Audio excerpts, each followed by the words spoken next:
So guys, this is how to prepare this Qatar and cough medicine cold. This is lemongrass. You wash it one after the other. Wash and thoroughly. Make sure say you wash all the dirty come out.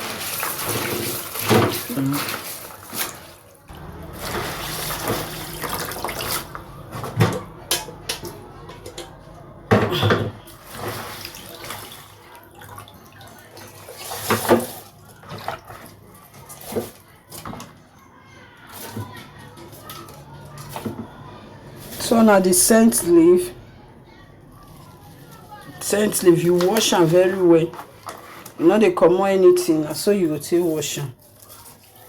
So stay tuned and understand how I dey do am. Make sure say you wash am well so that all the old dirty go comot. You get am? If you wash am up to 2 to 3 times, so you wash am 2 to 3 times. Anyhow you wan wash am so that all the old dirty go comot. E no dey too dey dirty o, but because of all this dust, all this worm wey dey climb leaf, all those ones, wash am very well. So this one na the second time when I dey wash am. This time I come mix the two together dey wash. So wash am very well so that all the old dust, in case anyone dey your body, e go come outside. So now it's time to add water.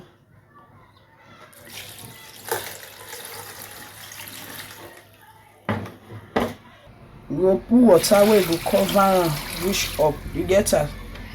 Put water because as e boil like this, e go catch. So this one na the onion wey they say they cook pepper soup. You go break her into 7 pieces. So let's break it. E no mean say na this one you go break into 7 pieces. So you fit just gather am like this, then you go break am. See the way that they break am. You go break this one into 2. See the way I don't break am. We wash am.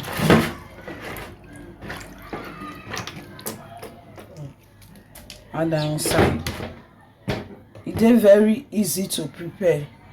So now make we cover am.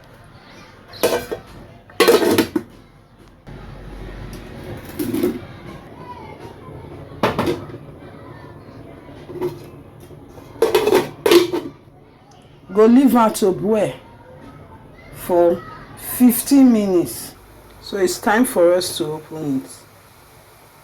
And you see the way it be.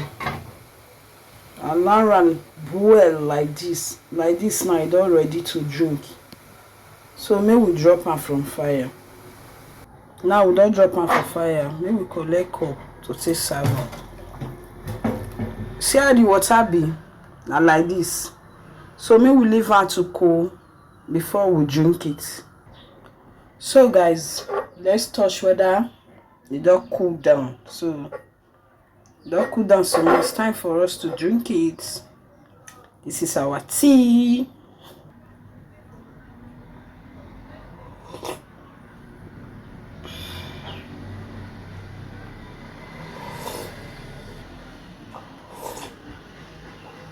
Ogbonge for cough, catarrh, cold in your chest. You go cure am sharply. Give it a try.